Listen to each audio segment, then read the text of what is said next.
Well, pre-calculus classes, as always, good morning, good afternoon, or good evening. We are actually going to finish up the last half of Chapter 4, 4.5 to 4.8 with Section 4.8.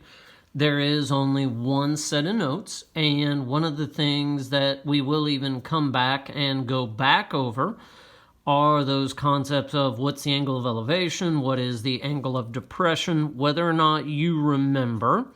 One of the things that I always like to do with this is have the example where you and your friend are, one's like on top of a cliff, one's on the ground, and then now we're going to say, guess what? One's going to look up, one's going to look down. The angle of elevation is if you are the person on the ground looking straight ahead. The angle of elevation is that angle that you are looking up at your friend.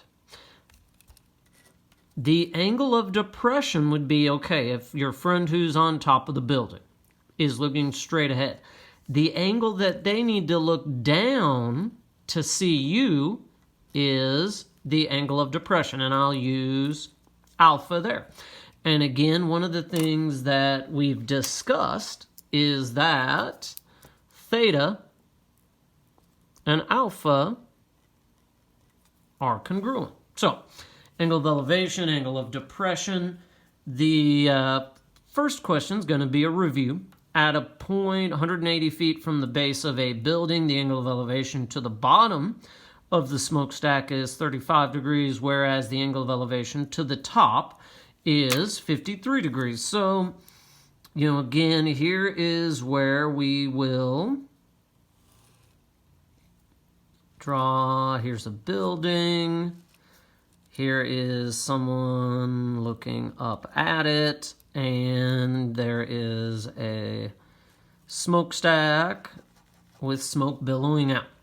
All right, so again, the angle of elevation to the bottom is 35 degrees.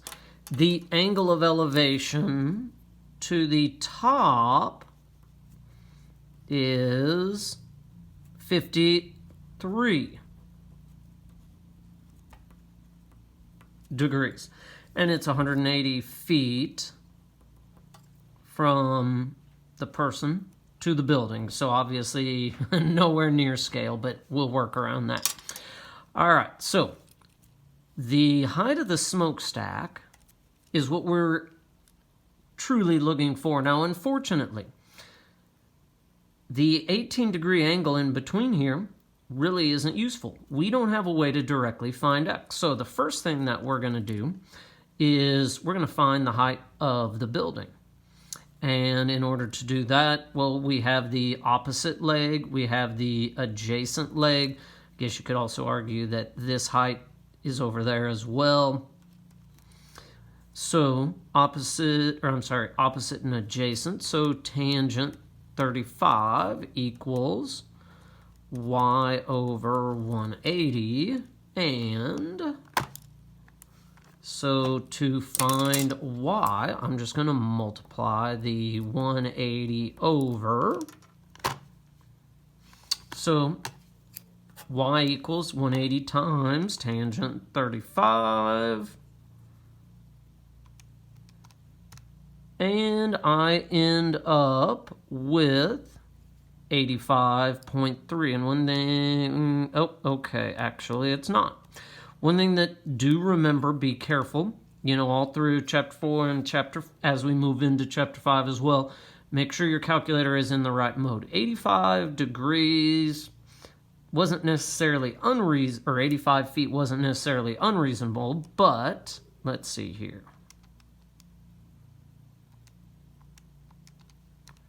126 feet. So the building is around 126 feet. I mean, if you want to say it's 126.04, that's fine. Now, the other thing that we are going to have to find, I always like to say, is we're going to make this height W. So we have to find the height of the building and the smokestack together. Like I said, unfortunately, there's no way to just find X directly. So W is opposite 53. The 180 still is in use. That's your adjacent. So the tangent of 53 equals W over 180. And so we'll multiply that over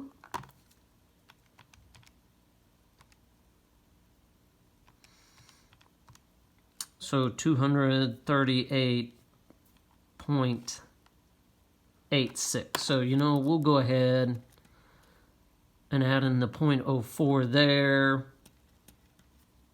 just to stay consistent with our rounding.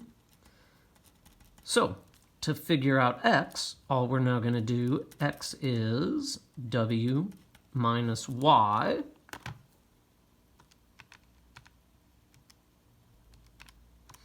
So it's around 112.83 feet. Again, just a reminder, with it being an application problem, do label your answer. But again, when we get into Chapter 6, we will actually go over something that will allow us to work with non-right triangles. But for right now, that's all we can do for a question like this.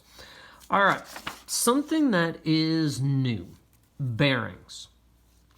Well, bearings measure an acute angle with a fixed north-south line. So one of the things that is a little different that we do have to be careful about is, I know that up until now we've always worked with the, positive x-axis as your zero. Now with bearings, they measure an acute angle with the north-south line.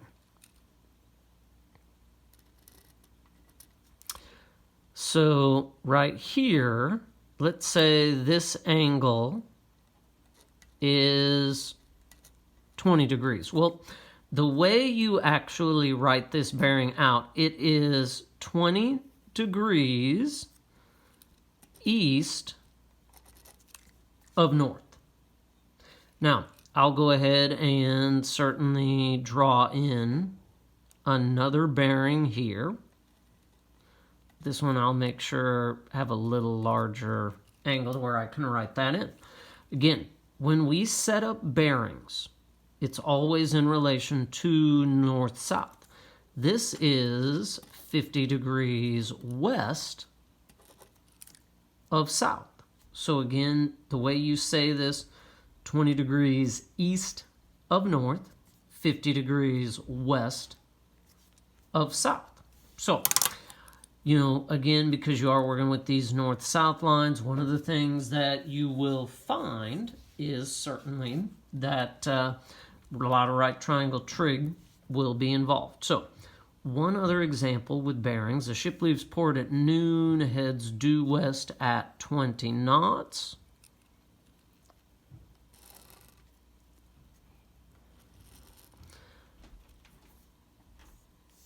At 2 p.m. So, from noon to 2, headed west at 20 knots. Let's use a different color here.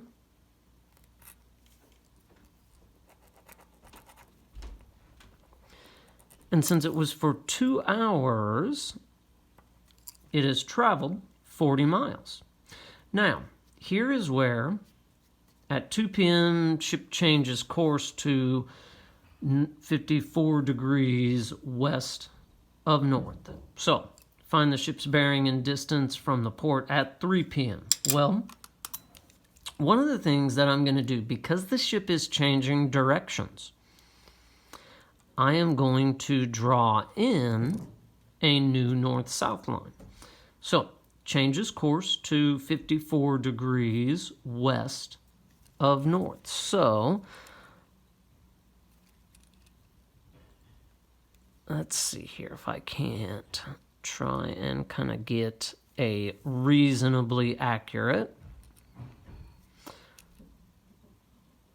So 54 degrees is right there. Now, from 2 to 3, that means this is 20 miles. So, find the ship's bearing and distance from port. All right, so here's where we run into a little bit of an issue. There is no way to find this angle directly because, again, we have an acute angle. So what we have to do, and here is where what we're going to do is I'm going to actually redraw this red bearing a little bit larger. Because what we're going to actually have to do is find the right angle around that 20. Here's 54 degrees. And so what we are going to need to do is actually find both of these two sides. Now, to do that, this is 54, so this angle is 36. So again, using the 36 degree angle, x is adjacent. We have the hypotenuse. Adjacent and hypotenuse is cosine. So I will multiply that over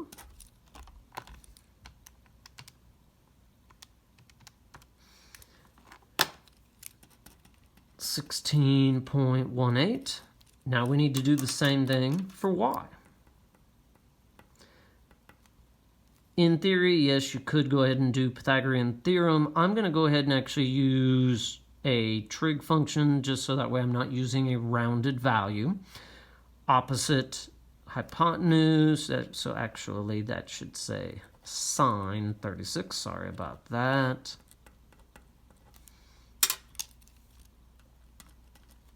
And so when I multiply that out, 20 times the sine of 36 is 11.76. All right, so what that will now allow us to do is find, if we now recreate a larger triangle, and so here's where now what I'm going to even do is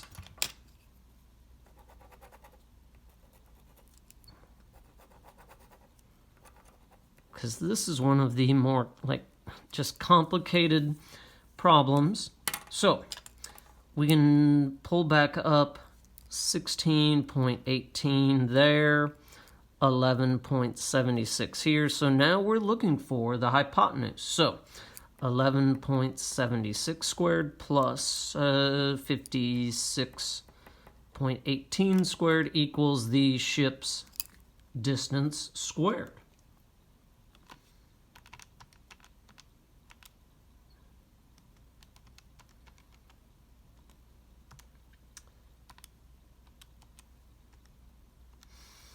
So it's around 57.4 miles. Now the next thing, we need to find this angle. Now, as far as finding this angle inside there, one of the things that, and again, I'm going to redraw just so we've got a little bigger picture to use here. Here was our 11.76, here was our 56.18, here is our 57.4. Well, the bearing angle is outside of the triangle. So there's a couple of options. You could either say, use the angle here, alpha, or, again, we can use this angle up here. We know, kind of based on that whole alternate interior angles, that as long as we have parallels, those match. So our bearing angle theta is here. This is not the angle we actually want. So if we use this angle, again, now we have 3 rounded values, so I mean, it's kind of up to you. I'd say maybe use these 2 because the 57.4 even came from 2 other rounded values. So theta, we have the opposite and the adjacent. Tangent theta equals 56.18 over 11.76. To find theta, we take the inverse. And when we take tangent inverse of 56.18 divided by 11.76, 78.2 degrees. Now, I left a little space here.